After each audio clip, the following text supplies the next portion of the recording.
Hello friends, जय माता दी। कैसे हैं आप सब? दोस्तों, 170 सालों के बाद 10 महासंयोगों में अक्षय तृतीया आ रही है। बैसाख माह के शुक्ल पक्ष की तृतीय तिथि है, अक्षय तृतीया कहलाती है और कहते हैं बैसाख मासे राजेंद्र शुक्ल पक्षे तृतीया का अक्षया सा तिथि प्रोक्ता कृत्तिका रोहिणी युता। और हे राजेंद्र, बैसाख माह के शुक्ल पक्ष की तृतीय तिथि को अक्षय तृतीया कहा गया है और जब यह तिथि कृत्तिका या रोहिणी नक्षत्र के साथ होती है तो यह विशेष रूप से फलदायी और पुण्यदायी मानी गई है। बैसाख मास की कृत्तिका रोहिणी युक्त शुक्ल तृतीया अक्षय तृतीया कहलाती है। तस्या दानम अधिकम सर्वम क्षयम समुदाहृतम इति।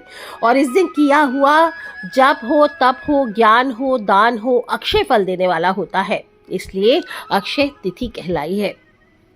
अक्षय का अर्थ क्या होता है? कभी क्षय न होने वाला, जो कभी नष्ट न हो। और यह तिथि युग आदि तिथि भी कही गई है। आप जानते ही हैं 4 युग होते हैं, सतयुग, त्रेता, द्वापर, कलियुग, और सभी भिन्न भिन्न तिथियों पे प्रारंभ हुए। तो युग प्लस आदि यानी युग के आरंभ होने की तिथि, इसे युगादि तिथि कहते हैं। और जिस तिथि को अतीत या भविष्य में एक नया युग प्रारंभ हुआ हो, जैसे भादो माह के कृष्ण पक्ष की त्रयोदशी तिथि को कलयुग का प्रारंभ कहा गया है।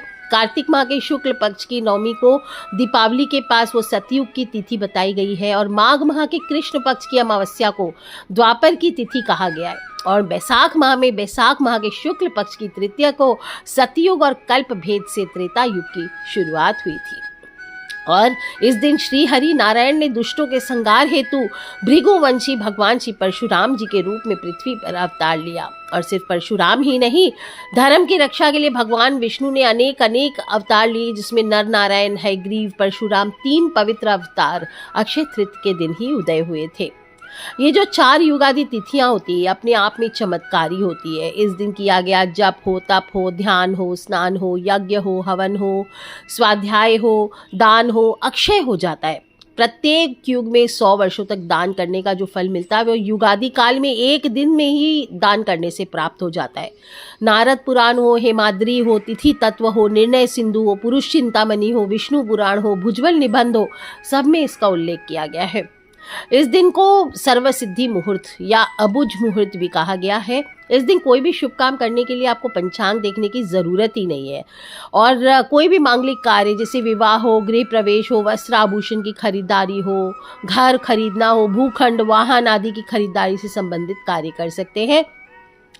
महामुहूर्त है और इस दिन कीमती धातु हो, लक्ष्मी कारक वस्तुएं हो, कपड़े हो, ये खरीदे जाते हैं। इस दिन आपको नए कपड़े खरीदने चाहिए, नए गहने खरीदने चाहिए, लक्ष्मी कारक चीजें जैसे कि श्री यंत्र आदि घर लाना चाहिए। आप चाहे तो लक्ष्मी माँ को पादुका अर्पित कर सकते हैं। जमीन हो, जायदाद हो, वाहन हो, ये दीर्घकालीन लाभ देते हैं। नए वस्त्र खरीदें। नई संस्था का आज के दिन आप या उद्घाटन कर सकते हैं, स्थापना कर सकते हैं, समाज आदि का कार्य कर सकते हैं। और इस दिन जहां भी आप इन्वेस्टमेंट करेंगे वो अत्यधिक शुभ फलदायी होगा। पूरे नॉर्थ इंडिया में यानी हिमाचल प्रदेश, यूपी, हरियाणा, राजस्थान, उत्तराखंड, बिहार, झारखंड, मध्य प्रदेश में हर्ष उल्लास के साथ ये तिथि मनाई जाती है। और दोस्तों, 4 धाम की यात्रा भी इसी दिन से प्रारंभ होगी। केदारनाथ, बद्रीनाथ के पट खुलेंगे और इस दिन आपको पितरों के निमित्त दान करना है, तर्पण करना है, पिंड दान करना है। ये अक्षय पुण्य फल देता है। और मनुष्य अपने या स्वजनों के द्वारा किए गए जाने अनजाने अपराधों की अगर आज के दिन सच्चे मन से ईश्वर से क्षमा प्रार्थना करते हैं तो भगवान उनके अपराधों को क्षमा करते हैं, उन्हें सद्गुण प्रदान करते हैं। इसलिए आज के दिन अपने दुर्गुणों को भगवान के चरणों में सदा के लिए अर्पित कीजिए और सद्गुणों का वरदान मांगिए। दोस्तों, मेनली देखा जाए तो बैसाख माह में सूर्य के तेज से हर जीवधारी क्षुधा पिपासा से व्याकुल हो उठता है, प्यास लगती है। इसलिए इस तिथि में शीतल जल हुआ, जल से भरा हुआ कलश हुआ, शरबत हुआ, चप्पल, छाता, चावल, चना, दूध, दही, ये सब दान करना अमिट पुण्यकारी माना गया है। इस दिन गर्मी से राहत देने वाली चीजें जैसे कुल्हड़ हुए, सिकोरे, पंखे, खड़ाऊ, जल से भरा हुआ घड़ा, छाता, चावल, नमक, घी, खरबूजा, ककड़ी, शक्कर, साग, इमली, सत्तू, ये सभी गर्मी में जो लाभकारी वस्तु है इनका दान करना चाहिए। इस दान के पीछे लोग विश्वास है कि इस दिन जिन जिन वस्तुओं का आप दान करते हैं वो समस्त वस्तुएं आपको स्वर्ग और अगले जन्म में प्राप्त होती है। भगवान श्री हरि के अनुसार अक्षय तृतीय परम पुण्यमयी तिथि है। उस दिन गंगा जमुना आदि तीर्थों में स्नान करना चाहिए और फिर शिव पार्वती नर नारायण और लक्ष्मी नारायण की पूजा करनी चाहिए। दोस्तों, इस दिन आप माता लक्ष्मी की पूजा करते हैं तो उससे दरिद्रता दूर होती है, पारिवारिक समृद्धि आती है, पैसों की कमी दूर होती है। और इस बार ये खास पर्व 2025 में 30 अप्रैल को मनाई जा रही है। तृतीय तिथि 29 अप्रैल को शाम को 5:32 से प्रारंभ हो रही है और 30 अप्रैल को दोपहर को 2:15 तक रहने वाली है। पूजा के लिए शुभ मुहूर्त जो है वो सुबह 7:49 से प्रारंभ होकर के 7:47 तक है। और 170 सालों के बाद बुधवार और रोहिणी नक्षत्र का अन्य 10 जो योग बन रहे हैं, जैसे कि पारिजात योग, गजकेसरी, केदार, काहल, हर्ष, उभयचरी, वाशी सहित 10 महायोगों का निर्माण हो रहा है। 170 सालों के बाद ऐसा अद्भुत महासंयोग बना है। इससे पहले जो बुधवार और रोहिणी नक्षत्र का संयोग बना था वो 7 मई को बना था 2008 में, और उस दिन बुधवार और रोहिणी नक्षत्र था। और ऐसा महासंयोग अब फिर 27 सालों के बाद आएगा, 2052 में ही बनेगा। तो अद्भुत योग है, शोभन योग भी है, सर्वार्थ सिद्धि रवि योग। ये सभी रियल एस्टेट का जो काम करते, प्रॉपर्टी डीलर्स हैं, जो व्यापार करते हैं, बिजनेस करते हैं, अपना कहीं पे इन्वेस्टमेंट करते हैं, कोई नई शुरुआत करना चाहते हैं, इन सब के लिए अत्यधिक लाभकारी है। और इस अक्षय तृतीय पर जो संगीतकार है, जो लेखक है, जो कलाकार है, जो भी क्रिएटिव फील्ड से जुड़े हैं, चाहे आप यूट्यूब से जुड़े हो, कोई भी सोशल मीडिया से जुड़े हो, आपको मातंगी माँ का कवच इस दिन सिद्ध करके धारण करना चाहिए, या मातंगी माँ का यंत्र स्थापित करें, उसकी 1.25 लाख जप से सिद्धि करें, या सिद्ध किया हुआ यंत्र आपको प्राप्त करना चाहिए और उसे अपने घर पे स्थापित करें, उसके साथ कवच धारण करें। अक्षय तृतीया के साथ इस बार जो पहला पूजा मुहूर्त है सुबह 10:39 से दोपहर को 12:18 तक है, और रात्रि 9 बजे तक। ऐसे पूरा दिन शुभ है, अभुज मुहूर्त है। आप कभी भी पूजा कीजिए, कुछ कीजिए, सभी चीज़ें आपको फायदेजनक रहने वाली है। और अक्षय तृतीया पर जो भी सोना है खरीदते हैं तो कहते हैं उसका क्षरण नहीं होता, यानी नाश नहीं होता, बल्कि उसमें वृद्धि होती है। तो अक्षय तृतीया पर सोना ज़रूर खरीदें। सुबह 5:41 से दोपहर को 1:12 तक का श्रेष्ठ समय है सोना खरीदने का। 8.5 घंटे का मुहूर्त है।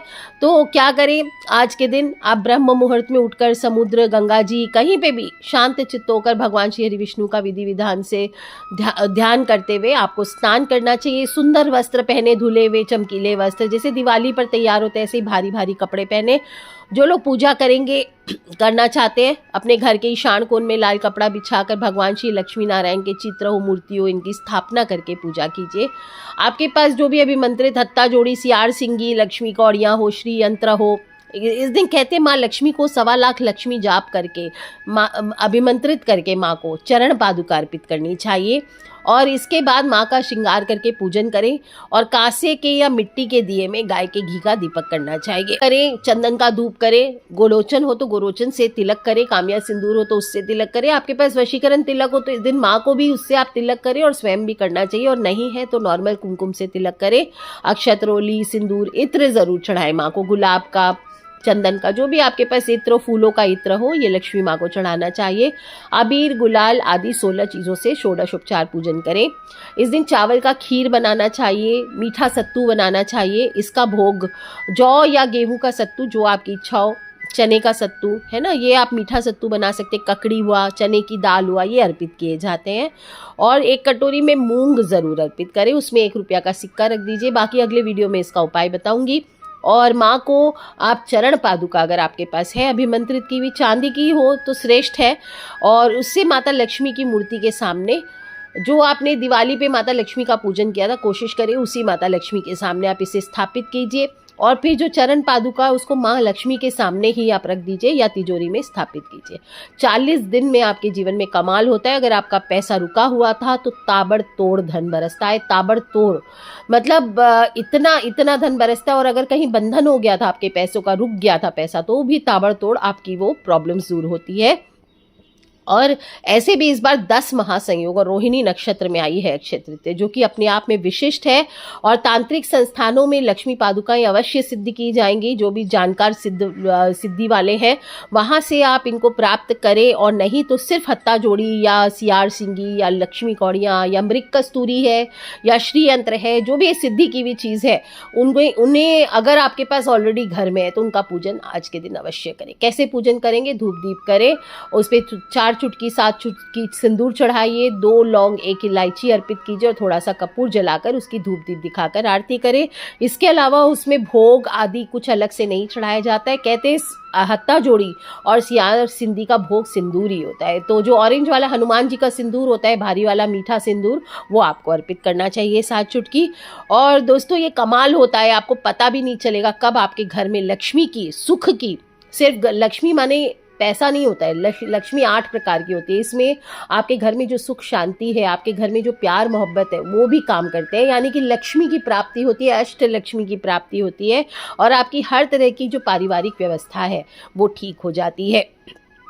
दोस्तों ज्योतिष हो, तंत्र हो, कोई भी शास्त्र हो, इसमें बहुत सारी चमत्कारी चीज़ों का वर्णन आता है ना। जैसे जिस पर महालक्ष्मी की विशेष कृपा होती है, और कहते हैं कि इनको अगर आप ठीक तरीके से लक्ष्मी माँ के मंत्रों से अभिमंत्रित करके घर में स्थापित कर लेते हैं तो ये टावर का काम करती है माता लक्ष्मी को अट्रैक्ट करने के लिए। कहते हैं ना जैसे मोबाइल का नेटवर्क अट्रैक्ट होता है, तो हत्ता जोड़ी है, गोमती चक्र है, मृग कस्तूरी है, माता लक्ष्मी के चरण पद हैं, ये पीली कौड़ियाँ है, सफ़ेद वाली कौड़ियाँ नहीं, पीली वाली कौड़ियाँ, और या फिर श्री यंत्र है।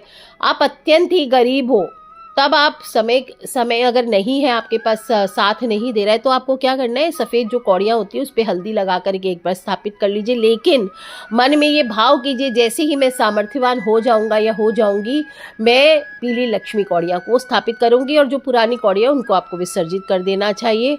और बिना अभिमंत्रित इनको स्थापित ना करें, क्योंकि ये सिर्फ पत्थर रह जाते हैं। 1.25 लाख जाप इन पे ज़रूर कराने चाहिए, इससे धन में ज़बरदस्त बरकत होती है।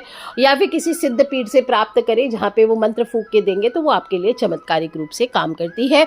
और जो भी चीज़ें हैं आपके पास लक्ष्मी का, इनको पहले आज के दिन आपको माता लक्ष्मी के सामने अवश्य अर्पित करना है, और फिर वहीं बैठ करके आप स्फटिक की माला हो, कमलगट्टे की माला हो, उससे आप ह्रीम श्रीम लक्ष्मी नारायणाय नमः, ह्रीम श्रीम लक्ष्मी नारायणाय नमः, इस मंत्र का जाप करें, लक्ष्मी सूक्त का पाठ करें, और इसके बाद हाथ जोड़ करके प्रणाम करके, क्षमा प्रार्थना करके, मनोकामना बोल करके थोड़ा सा दान ब्राह्मणों को ज़रूर दें।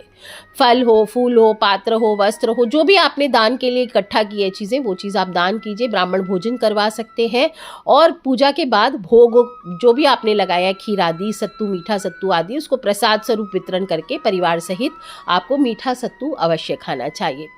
दोस्तों आज के दिन पैसे की कमी को दूर करने के लिए जो भी आप लक्ष्मी नारायण पर चढ़ा रहे हैं, पादुका, चरण पादुका चढ़ा रहे हैं, या फिर आप 5 रुपए का सिक्का रख लीजिए, आपके पास कुछ भी नहीं है तो, है ना, और फिर बाद में इसको आप पर्स में या धन के स्थान पे रख लीजिए।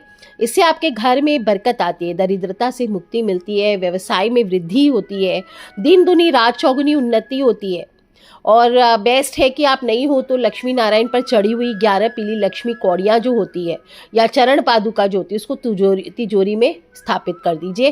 थोड़ा सा लाल रेशमी वस्त्र या गुलाबी रेशमी वस्त्र रख दीजिए उसके नीचे, इसके बाद स्थापित करना चाहिए। चाहे तो इन्हें व्यावसायिक सफलता के लिए अपने जो धन का स्थान है, जो अपनी दुकान है तो दुकान के गले में, कोई फैक्ट्री है, संस्थान है तो वहाँ के गले में भी आप इसे स्थापित कर सकते हैं।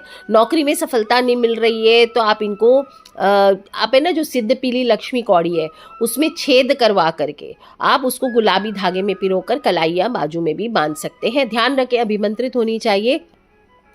और अगर आपको लगता है किसी ने आप पर कोई जादू टोना कर दिया है, बंधन कर दिया है, तो इससे बचने के लिए आज आपको छिन्न मस्ता माँ के बीज मंत्र से 1.25 लाख से एक राजा काली कौड़ी इस रात्रि में अभिमंत्रित करके चांदी में मढ़वाकर काले धागे में पिरोकर धारण करना चाहिए। और इस एक राजा कौड़ी को 40 दिन अपने तकिए के नीचे आप रख दीजिए। पुराना से पुराना बंधन आपका छूट जाएगा। और दोस्तों इस तरह अक्षय तृतीया आपका हर काम पूर्ण हो, कोई सपना आपका अधूरा न रहे, धन धान्य और प्रेम से आपका जीवन भरा रहे। गर्मियों का धनतेरस है, बिल्कुल दोस्तों गर्मियों का धनतेरस इसको कह सकते, धन तीज कह सकते, धनतेरस तो नहीं पर धन तीज जरूर है। और इस दिन आप घर में माता लक्ष्मी का आगमन हो। आप सभी बृजनारी परिवार के भक्तों, माता रानी के भक्तों को अक्षय तृतीया की हार्दिक हार्दिक शुभकामनाएं। मेरी यही सच्ची कामना है कि आपके सभी कष्ट जीवन से दूर हो और जो भी मटीरियलिस्टिक चीज़ें, लग्जरीज आप प्राप्त करना चाहते हो, घर, गाड़ी, बंगला, सोना, जो भी, वो सभी आपकी मनोकामनाएं पूर्ण हो और सुख शांति आपके जीवन में बनी रहे, दीर्घ आयु रहे आप सभी, आपके घर में सभी लोग हेल्दी रहे। तो have a happy healthy wealthy life. इसी सच्ची मनोकामना के साथ आज के लिए इतना ही। Take care friends, love you all. जय माता दी, बम बम भोलेनाथ की जयकारा, शेरावाली दा बोल सच्चे दरबार की जय। बोलिए हर हर हर महादेव शंभु।